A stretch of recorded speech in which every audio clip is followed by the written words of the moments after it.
talk to a number of the things that have already been mentioned by Professor Kaur and Nikki earlier as well. So I work for CvE. CvE is a sort of a new breed of consultancy that essentially writes strategies for brands, helps brands to go from A to B to Z. But we also actually are fairly executional in our work as well. Typically, consultancies will stop at delivering a wonderful PowerPoint, but we help our clients to actually get through, go over the line, if you like. But we also have a media element to the business as well. So plenty of the marketing departments we work with who are in transition, typically they tend to have outstanding media, they're testing different media, they're moving away from their agencies, and they'd like to put some of their media in a kind of a temporary housing place. And we tend to take that on for them.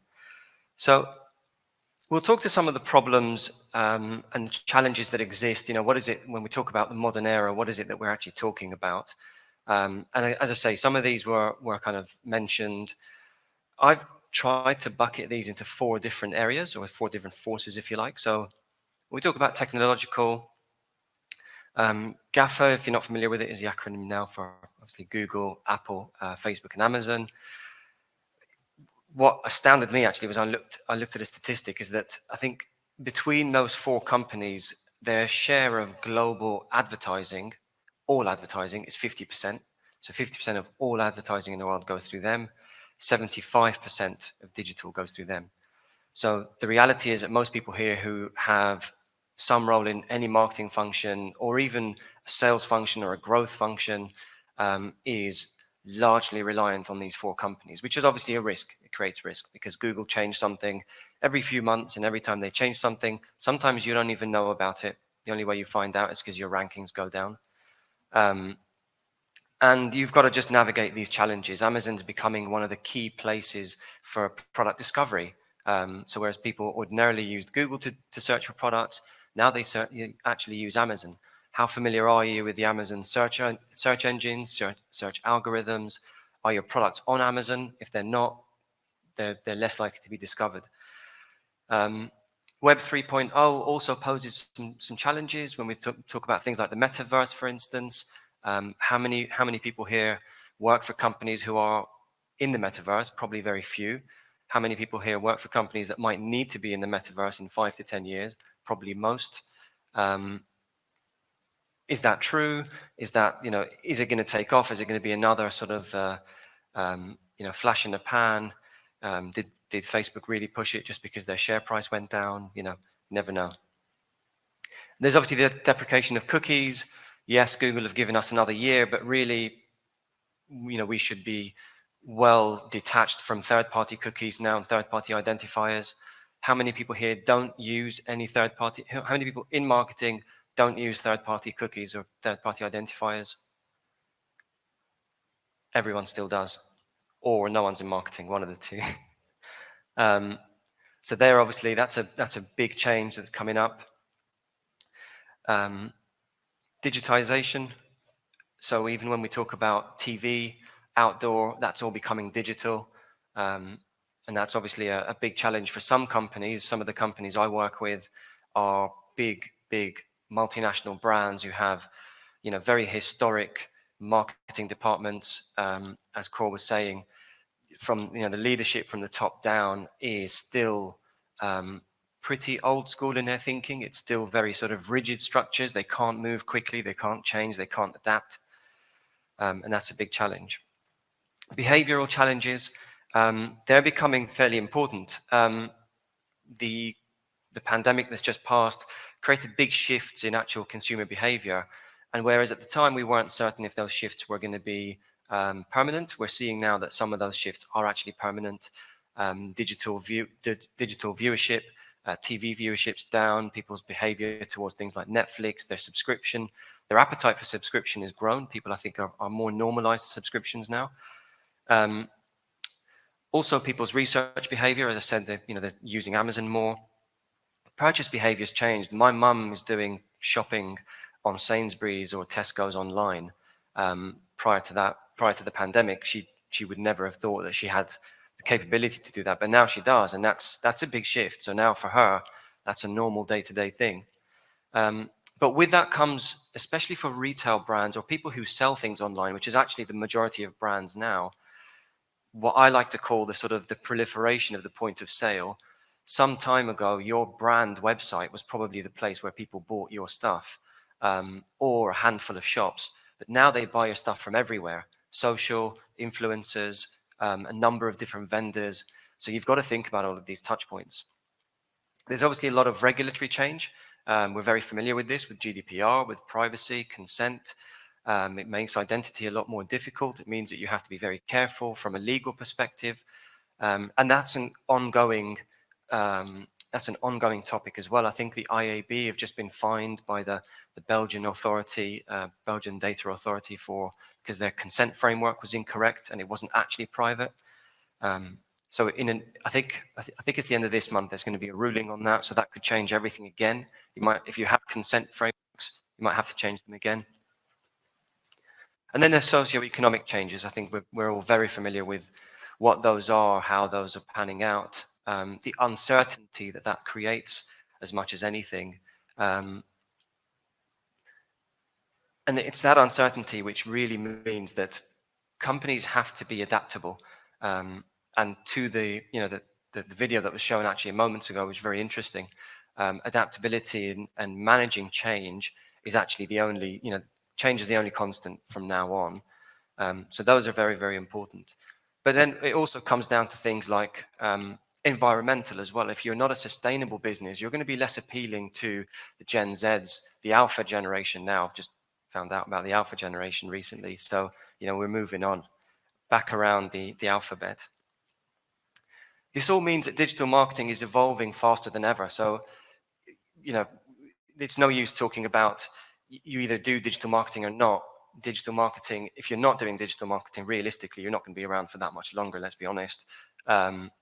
And constantly shifting your digital marketing is also extremely necessary. You can't set up digital marketing and then leave it and run it. It's a constant piece of work.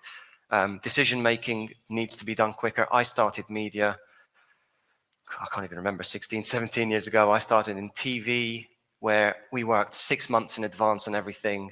3 months before schedules ran, everything was set in stone. You can't change anything 3 months before, up to 3 months before your ads ran.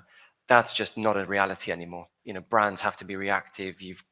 Things change all the time. You can't have that sort of planning anymore. There's obviously drastically higher data volumes, and we'll talk to data a little bit more. And whereas there are, more data volumes, the reality is that most brands, most companies either don't capture that data or don't use that data. And that's a big focus as well.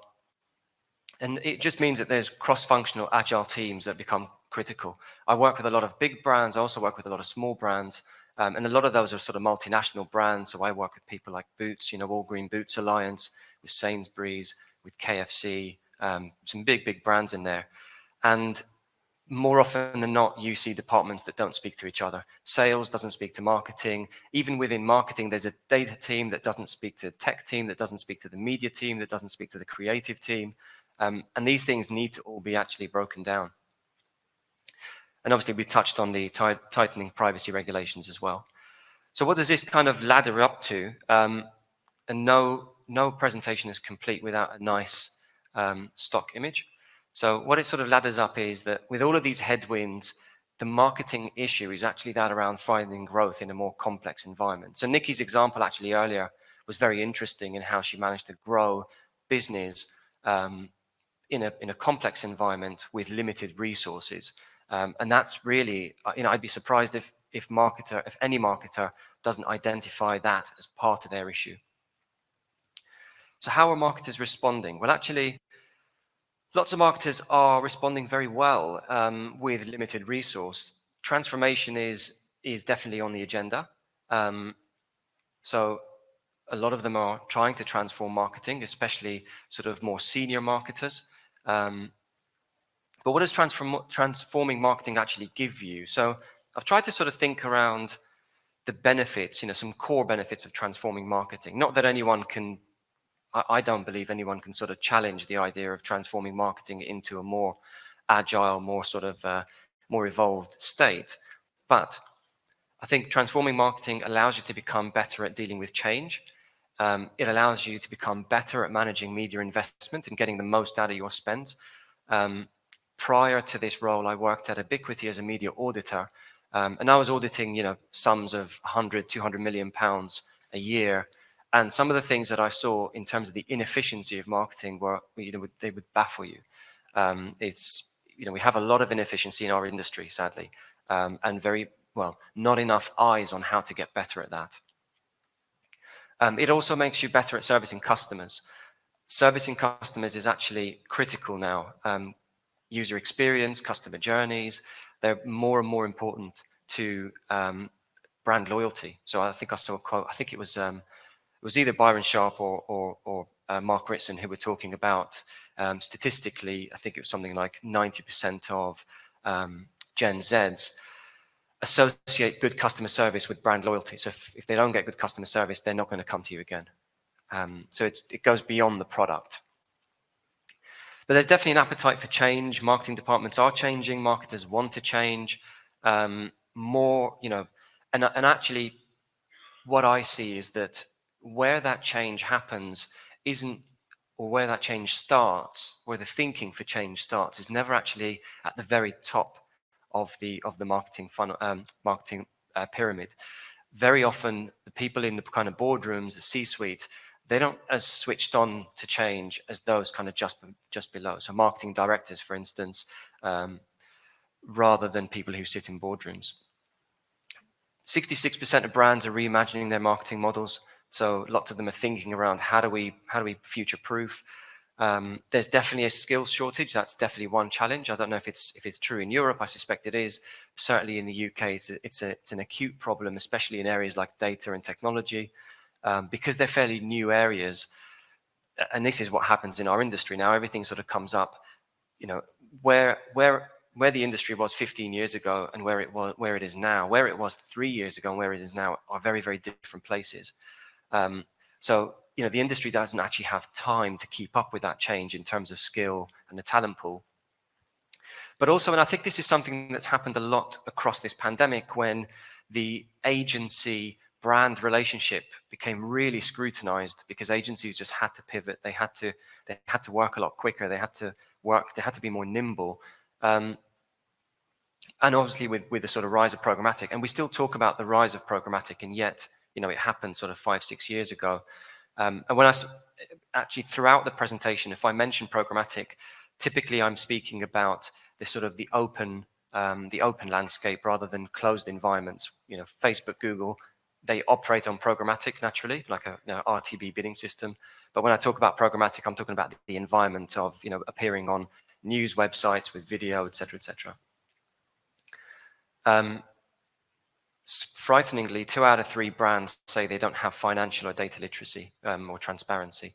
And actually, in my role as an auditor, I saw this.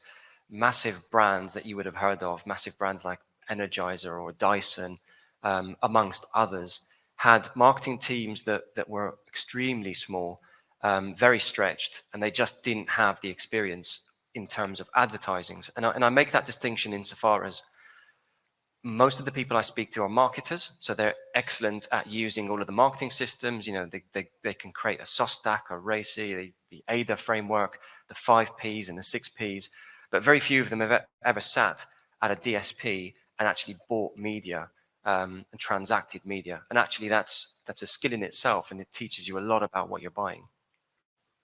So some sort of typical media challenges there as well.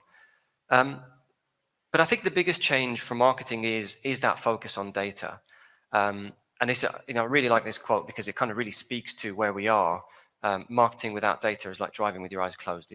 It really sort of, it does what it says on the tin. Lots of marketers are actually driving with their eyes closed. I can tell you that. Or they're looking at the wrong things. They're looking at their steering wheel rather than the road ahead. And we'll talk about that a little bit more. But certainly marketing is coming of age, I think. It's becoming a little bit more scientific. There's more tech, there's more data, there's more numbers, there's more spreadsheets. It's not necessarily a good thing or a bad thing, but it certainly enables you. Everyone remembers the quote, I know my marketing's working, but I don't know which 50% is actually doing the work. we're getting a lot better at being able to identify that actually, and hopefully not long, if you do marketing really well and if you're sophisticated with your marketing, that phrase doesn't apply to you. So how do you go from good to great? And what are marketers doing to try and go from good to great? And in some instances, it's from not very good to better, but wherever you are, really.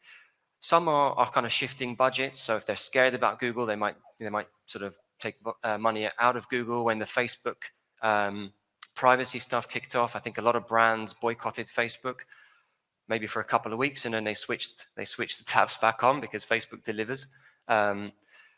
Some brands are kind of jumping into developing more creative assets. Some brands are doubling down on things like personalization. Some are measuring media a lot more effectively. Some are trying new channels. TikTok is now sort of a mainstay on most brands' schedules. New technology is always great. More data, media optimization, and I see media optimization a lot, but often it doesn't speak to business objectives. We'll speak to that as well. Some marketers are doing nothing. Frighteningly so, but some marketers are actually doing nothing. So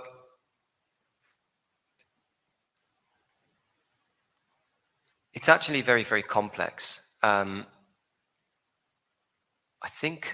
I saw a statistic that was a bit scary, and I think maybe it was a little bit over-exaggerated, but I'm going to quote it again. It was something like 92% of transformation projects fail.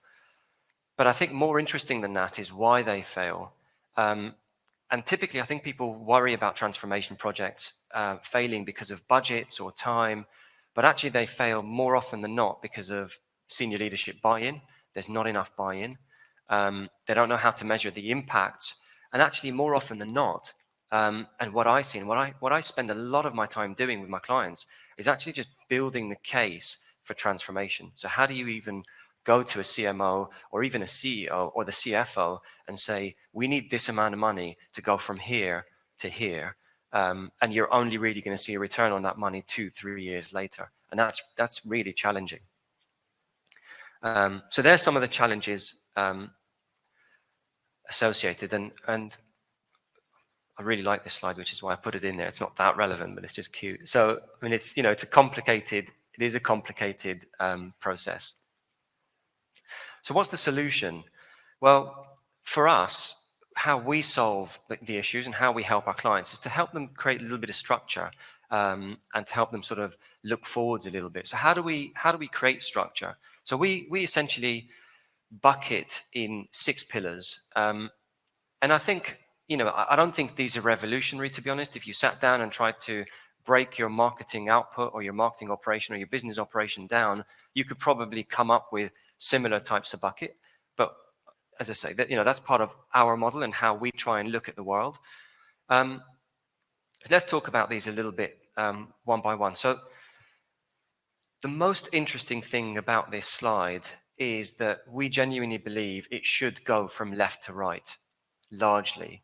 So you should think about your operating model first. How do you want to operate? So when we talk about operating model, we'll go into all of these one by one.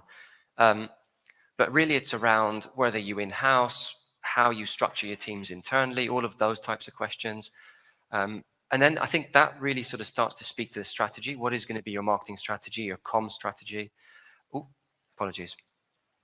When you know what you need to do, it informs what technology you need, how you manage your data, how you measure, and that allows you to then run media properly or in a better way. What I typically see is actually the complete opposite. So very, very normal to see that companies start in-housing or transformation with media by either bringing in-house one channel or bringing an expert in Facebook, or I'm going to do Facebook internally now. That's our transformation. And then they realize, okay, we're not measuring this properly. Let's do a little bit more measurement. And then sort of moving through to data. Oh, hang on, we don't have the right data to do the measurement. So let's, maybe we need the right tech to be able to get the right data. So very typically, this actually goes backwards, but we genuinely believe, and in our experience, what we've seen is that going from left to right is actually the best way forwards. So let's talk about these a little bit. When we talk about operating model, actually, a large consideration and one of the sort of main considerations around operating model is what you're going to in-house and what you're going to outsource. And there are so many different models for this. What I've seen is that there are very few companies that have 100% outsourced, in-housed. So most companies have some sort of hybrid. You have some parts of your marketing operation is internal, some are outsourced, and that's probably the best way to sort of cut it up. But when we talk about that, you need to consider your partners, who you want your partners to be, what sort of partners you need to have, your organizational design. So if you are in housing search, do you have the right people internally who can run search? Do you have the right people internally who can manage Google platforms? Does that include someone who can run, for example, Google Data Studio? So there's a lot of auxiliary tech and auxiliary skills required to buying search. Have you thought about all of those when you hire a PPC manager and you say, away you go? That's actually not enough. You need to consider wider than that. But there's also culture as well and processes, and they're really, really important. And most companies don't have those in place before they in-house. 1 in 3 global brands are leaning towards in-housing. That means that 1 in 3 global brands are doing some sort of in-housing initiative. The reasons for this, at least in the UK, and I think these will probably speak to most, at least some of these reasons will speak to most in-housing programs. Cost efficiency is the top one, and ironically, as I say, cost efficiency, if you go from media backwards, goes out the window. Because if you think about in-housing media, that's actually fairly expensive. You need a big headcount to in-house media. And then with it comes measurement, and with it comes all of the, as I say, the auxiliary services, which becomes very expensive. And you'll only recognize that saving maybe 2, 3, 4 years down the line. And that could be a reason why most marketing transformation projects are seen to fail, because they don't deliver ROI from month 6. Better audience targeting, of course. The more you own data, the more you know your customer, the better you can target them. Effectiveness, etc. I won't run through all of these, but I think you get the gist of the kind of the drivers behind in-housing programmatic. When we talk about in-housing, again, you need to break this down into systems. We don't talk about in-housing as a sort of a yes or no and which parts. There's a lot that goes into how you think about what you in-house. And we've broken down into 4 T's. The tab T is probably, we're trying to think of another word that says tab because it's not perfect, but it starts with a T, so it gives us what we need.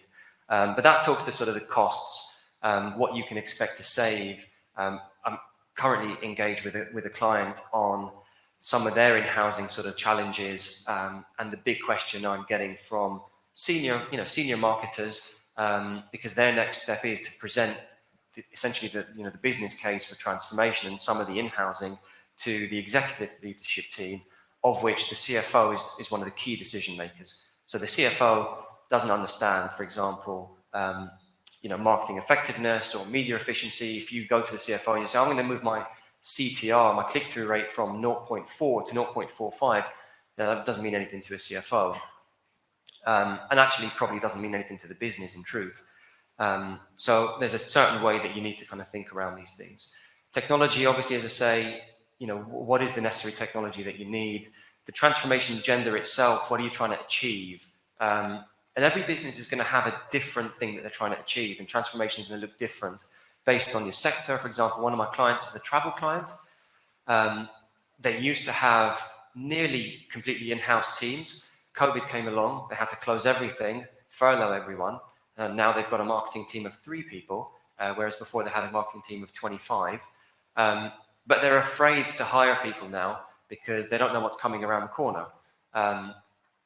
So with the current sort of challenge around the cost of living, how is that going to impact the travel market? The reality is a lot of people are probably not going to afford to be able to go away. So they don't want to necessarily in-house everything again. So that changes their in-housing or their transformation agenda. And then talent, as I say, one of the critical things about talent when it comes to in-housing is actually keeping them motivated and keeping them fresh and on top of the industry. So it's one thing hiring people, but it's another thing when people sit at an agency and they work across 10 different accounts, there's always something new. There's always churn. There's always something fresh happening. to learn from. But when you have a small team internally, how do you keep that team fresh? How do you keep them educated and appraised of what's going on? And that's a challenge in itself. And then we talk about things like strategy, for example.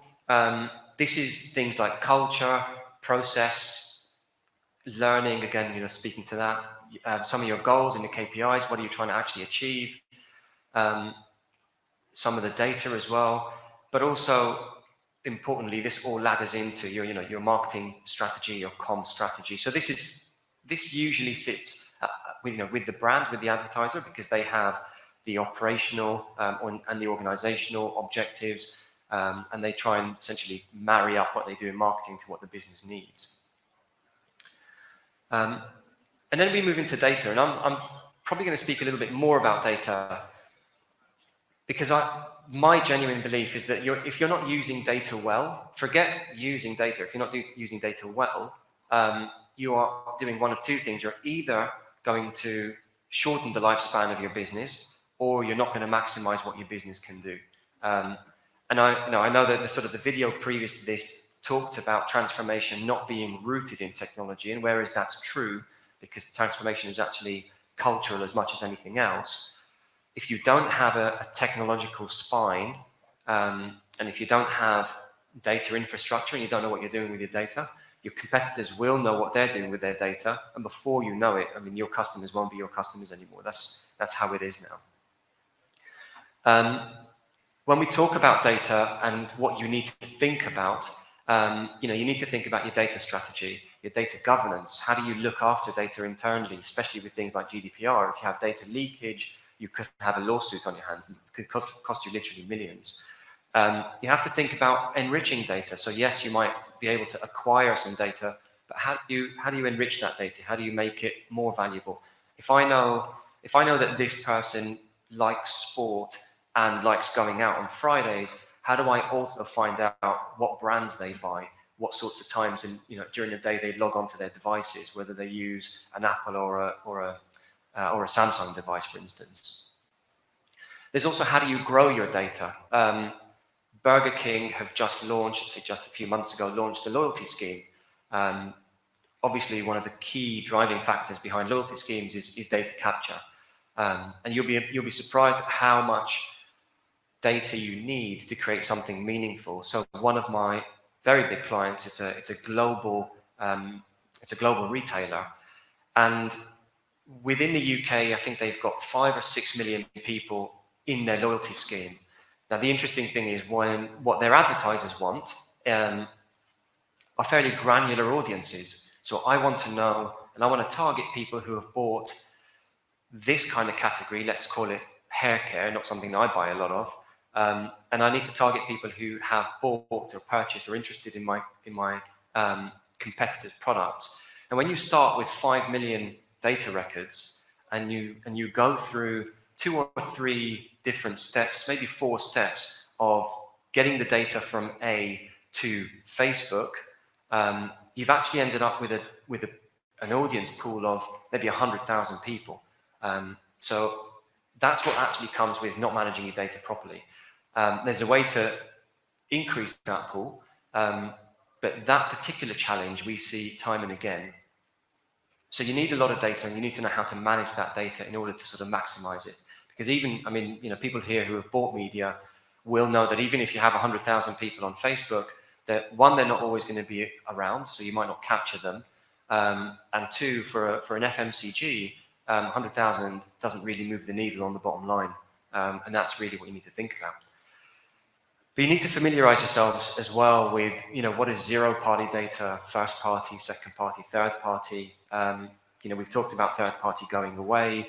And in fact, what a lot of marketers actually, they use third-party data, especially in programmatic environments. The reality is that third-party data is, I would say, maybe, if I'm being generous, 30% accurate at best. Even in its heyday, it's maybe 30% accurate at best. Most third-party data is what we call probabilistic, not deterministic. That means that it takes signals and it infers something about signals. So if If my girlfriend was using my laptop to search for something, I will obviously be bucketed as someone who's interested in hair care products. So, that's what third-party data gives you. So if you've paid, if you're paying $3, $4 CPM, and then you pay an extra $2 CPM for people interested in hair care, you're going to target me. You would have wasted your money. And that's third-party data. Zero-party data, I'll just run through very, very quickly, just for the sake of people who aren't familiar with it. So zero-party data is essentially your kind of the most prized possession, which is essentially data of people who have given you their details. So people's email addresses or their shipping addresses, etc., etc. First-party data is what you gather on your sites, for example. So it's identifies, it's things like login data, for instance, or browsing data, people filling in a shopping cart, maybe abandoning, that sort of stuff. Second party is essentially partner data. And actually second party data for me in the industry is very underutilized, because if you create a partnership with someone, so again, let's go back to the retail example. If a retailer creates a partnership with another retailer that is, symbiotic but not necessarily competing, you can actually exchange data. If I've got an email identifier that matches with a partner's email identifier, then you can imagine how now I've got two different points of reference for that one person. So data is really, really important. And again, with third-party data going away, what that actually means is that you're going to struggle to measure the impact of your advertising. So you can't, most environments become essentially what we call black box environments. So you can't see inside, and that's already happened within the Apple ecosystem, for instance, where a lot of brands pulled spends out of Apple because they can't measure and they can't track exactly where their conversions are coming from, for example. So that's going to be the case across the board. But also one of the critical things with data is it gives you insights. So what does your audience want? What do they like? What do they not like? What are they responding to? How do you build user experience? How do you build perfect user experience without data? I think you genuinely struggle. And it follows that if you're using data, you have to have technology in order to be able to facilitate the use of that data. And actually, with a lot of brands, we genuinely believe that owning the data conversation, owning the technology conversation is now imperative for brands, because it is even like a legal requirement. And technology can be fairly complicated. It can be fairly straightforward. It doesn't need to be as complicated as this. There are systems that have, for example, one bit of tech that kind of does everything. In more sophisticated environments, you might want to use specialized tools for specialized tasks. But broadly speaking, you need technology that allows you to capture data, to manage data, to house data. So where do you keep it? And then to be able to use that data. So how do I clean it up? How do I know what I'm doing? And then to be able to deploy it. So how do I use that data in whatever marketing channel or advertising channel I use, like Facebook or Google, etc. So that's sort of the tech side of things. And there's different technology for different things. Creative has different technology, obviously. You need technology for consent, you need technology for warehousing, analytics, etc., etc. Measurement and attribution, and there's so many brands that don't do this right. And again, I was working with huge multinational brands when I was an auditor. Brands like Coca-Cola and Pepsi and General Mills and McDonald's, the biggest brands in the world. And not necessarily those guys, but so many brands were specifically looking at things like, impressions or reach to actually measure the output of their marketing, which I found to be very surprising. I thought that they would obviously have those metrics as part of your kind of toolkit. You have to have a look at those things. But very few brands, for example, looked at viewability, or even very few brands were even talking about attention. And attention now is a bigger conversation. It's one that you need to be aware of. But you need essentially a measurement framework. Now, there's so much that you can do from a measurement perspective. One of my clients at the moment, we're going through an exercise where they're trying to plan for 2023 and 2024 media activation, above the line, below the line, etc. And we're literally, it's actually, none of it is rocket science, right? It's you can get it done, and we're just doing some lift testing, some geo testing, some split testing. They're fairly simple things to do if you have the right people doing them, but they're really, really effective. And what you need is a kind of a framework for measurement, rather than just, we're going to measure these 3 things and then that's it. Things need to ladder up to each other, and they really need to ladder up to what the business objectives are in the bottom line. A lot more brands now are moving into media mix modeling, especially when things like third-party identifiers are sort of, deprecating. Media mix modeling is probably a little bit more complicated. I can't do media mix modeling. We've got data scientists who do that. But it's kind of coming back into vogue, really, because it's becoming more important. And I think one of the talks yesterday was around MTA, multi-touch attribution, which is another thing that's going away with third-party identifiers. Multi-touch attribution becomes difficult, so you don't know, for example, if this conversion was actually seen by any of the other platforms. Of course, Facebook is going to tell you this conversion was us. Google's going to tell you this conversion is us.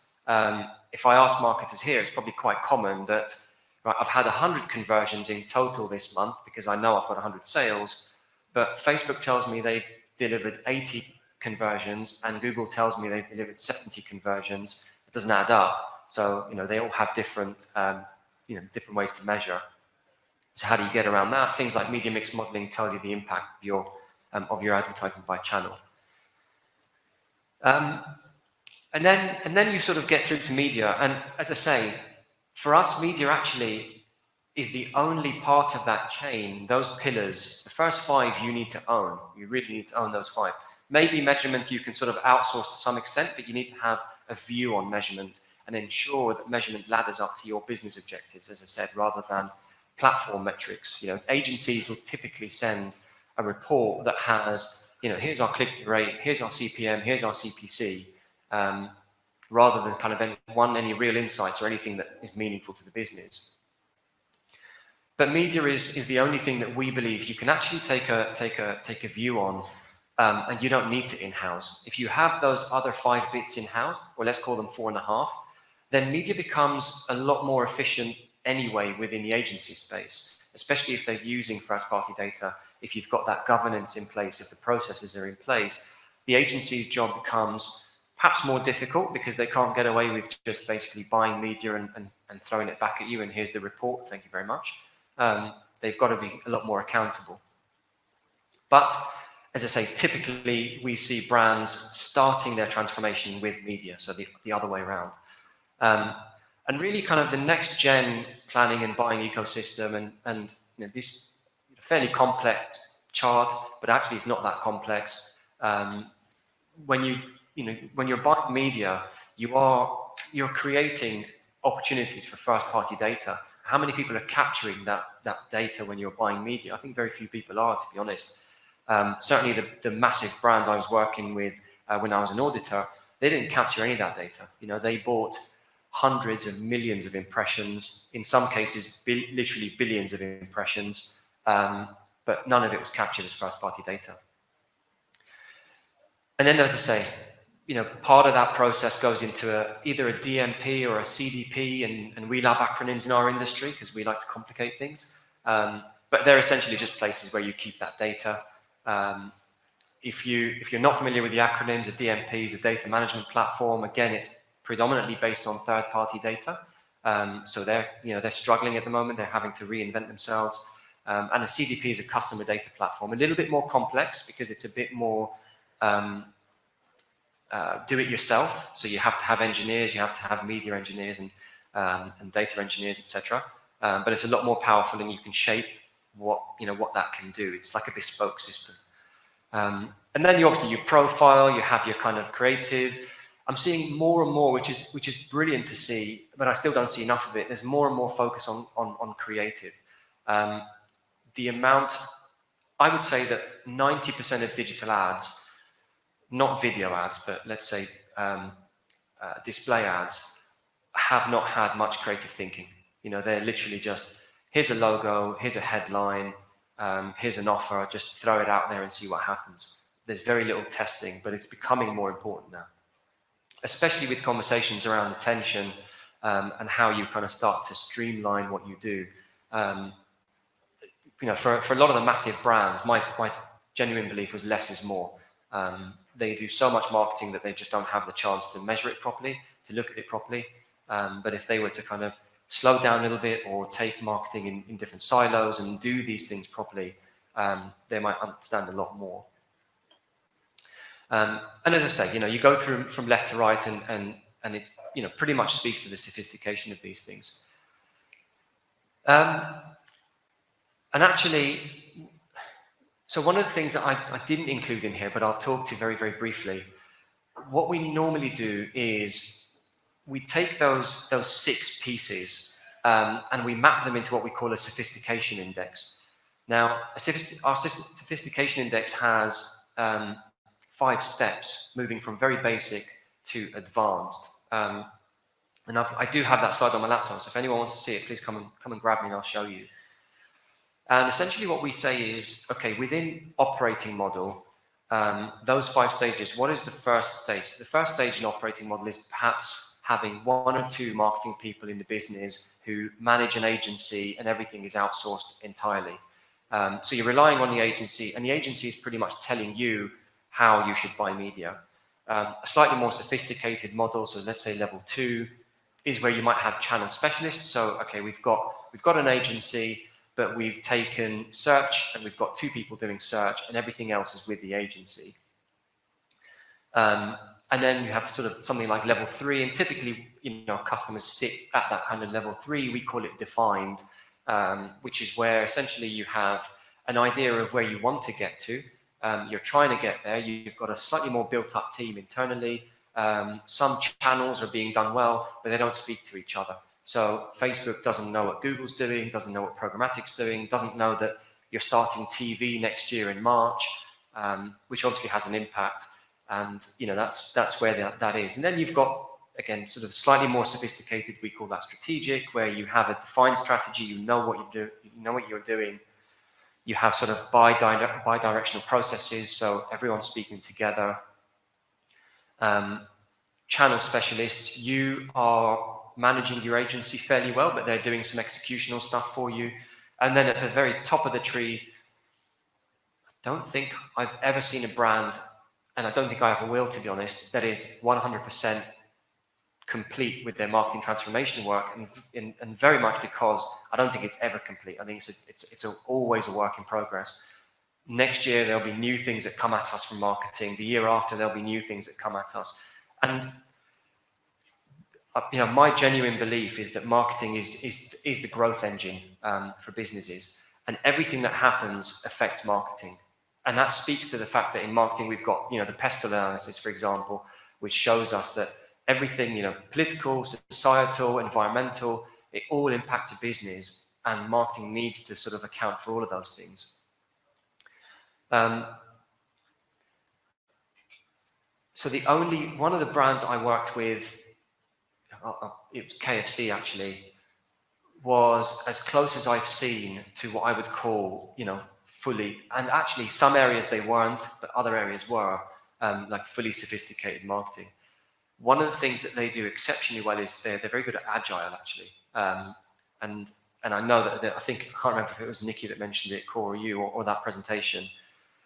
Agile is a development tool, but actually it has been kind of redeployed in marketing, and to great effect. I'm not an agile expert. We do have people internally that are experts at agile, but I've seen it actually work to great effect, and KFC deploy it really, really well. And what KFC have done is, and I think some of these case studies exist online, so have a look for them, is they've managed to actually get agile to go all the way from marketing through to what happens in real life. So I think what they were testing is something like pricing by times of the day, what to show on the screens, because, you know, like if you walk into a KFC, and I don't walk into them often, but there are screens now that have the various products displayed, and they've literally tested what happens to sales when they're testing particular products on those screens at particular times of the day.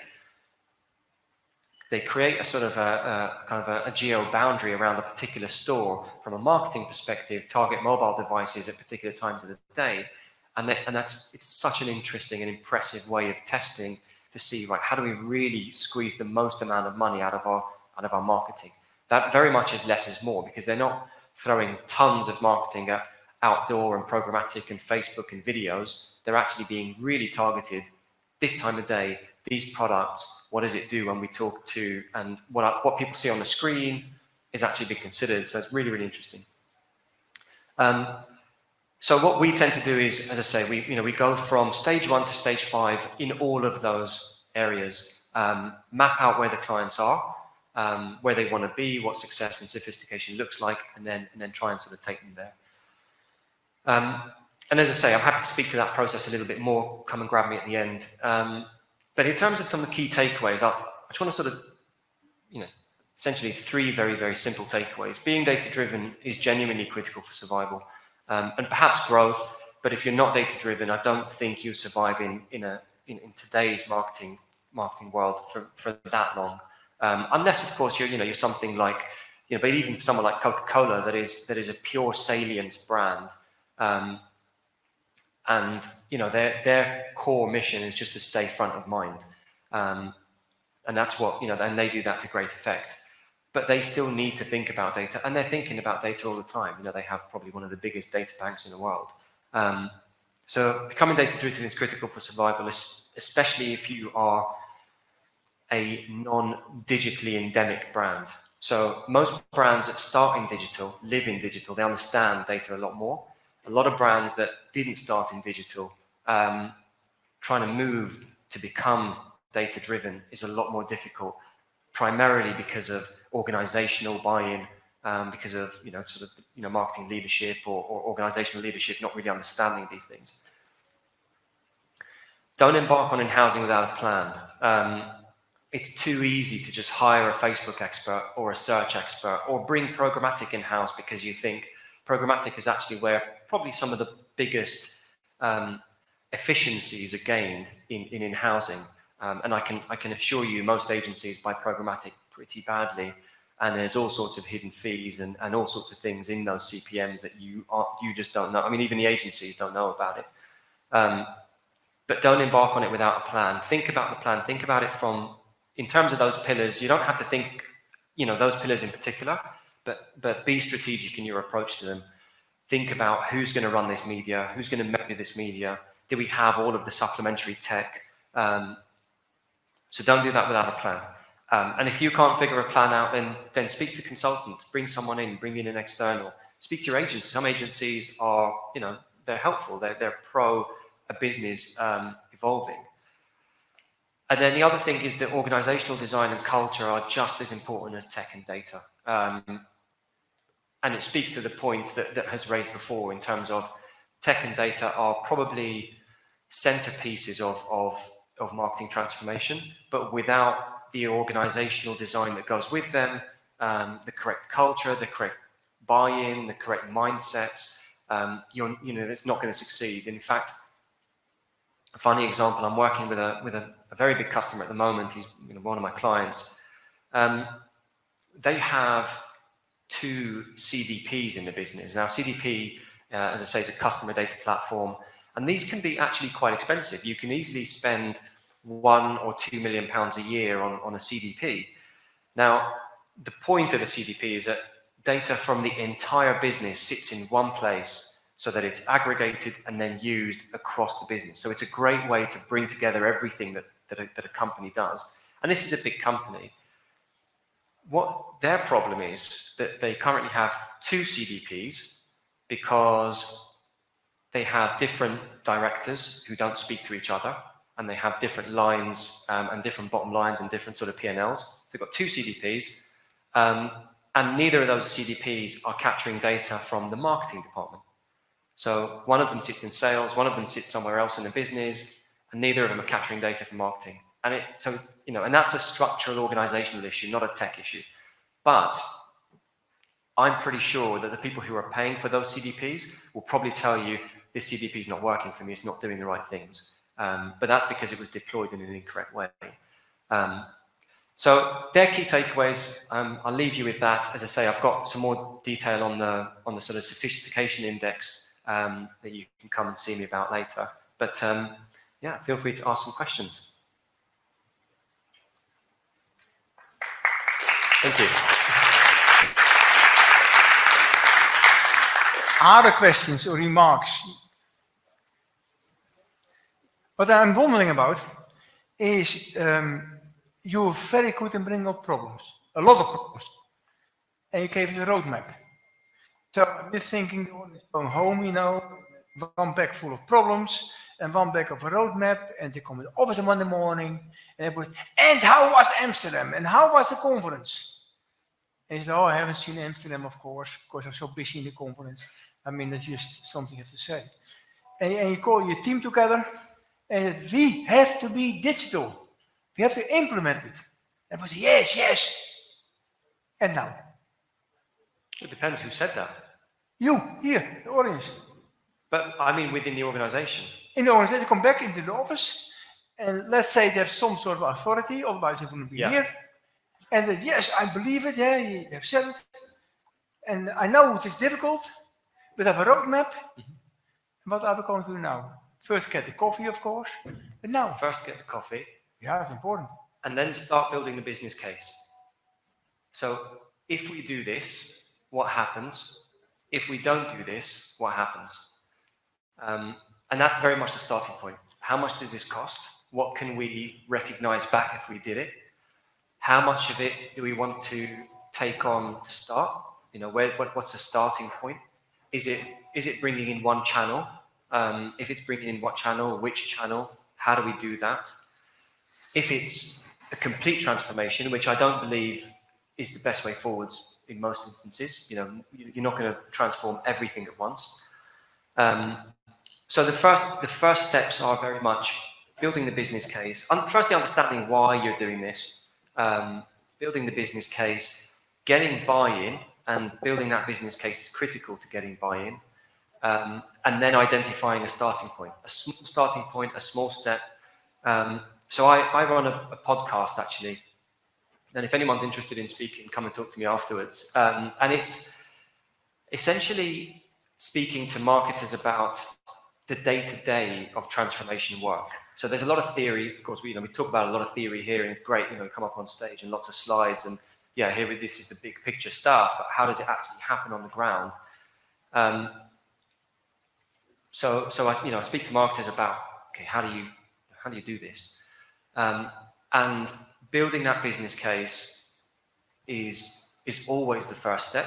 One of the marketers spoke to, his first starting point was literally just bringing in part of a search operation internally from one of their brands to see what happens. They scoped that out, they put a price against it, they identified what they wanted to measure, how they were going to measure that versus what they did historically in search. So, you have to have a basis and a benchmark for comparison.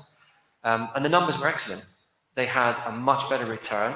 So they started to then roll out a plan on, okay, how do we bring the rest of search internally? What is my agency agreement? Am I with them for 3 years? Get legal involved, get procurement involved, etc., etc. And then start to think about other channels. How do we bring other channels in? I just interrupt you here. The people go back to the office and they say, okay, we have to make a business case. We have just a few problems. We have no budget, mm-hmm. because you've been to Amsterdam, it was really expensive, so it's nothing left. Yeah. Our management don't really believe in it. So we have to do a business case ourselves, but we're all stressed in time. So it should be a bird's eye view, it should be quick and easy, not dirty, but quick and easy. Yeah.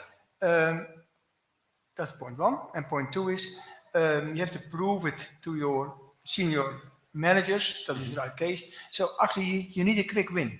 Mm-hmm. Just to show it. Yeah, a small step starting point. Small step. That gives you a quick win. Yeah. So we have a limited time to make a business case. Let's say we can just sit an afternoon and we make a business case together, and we have to define a quick win. Yeah, and one of the so the interesting thing is, obviously we get pulled into marketing transformation projects by businesses, and the reason we get pulled into marketing transformation projects is because businesses typically don't have a marketing transformation or a transformation or an innovation department. Yeah. So resource is an issue. Now, again, going back to this client that's got 2 CVPs, one of the things they don't have is... You just go back. Yeah. I don't know if everybody knows it. What is a CDP? No, it's like a customer data platform. Okay, thank you. Yeah. So one of the things that they don't have is a central point of essentially planning or conversation for what they're trying to do. So forget the fact that it's a £1 million system. This could literally be any sort of transformation. If you don't have someone who owns that transformation internally, then realistically it's gonna either fall off their agenda because they're too busy with their own job, or it's going to just be spoken about, and it's going to be a great idea that never happened. And that's one of the things. It's you have to find ownership of the project internally, and someone who can actually see it through and sort of take it forwards. That's critical. Yeah.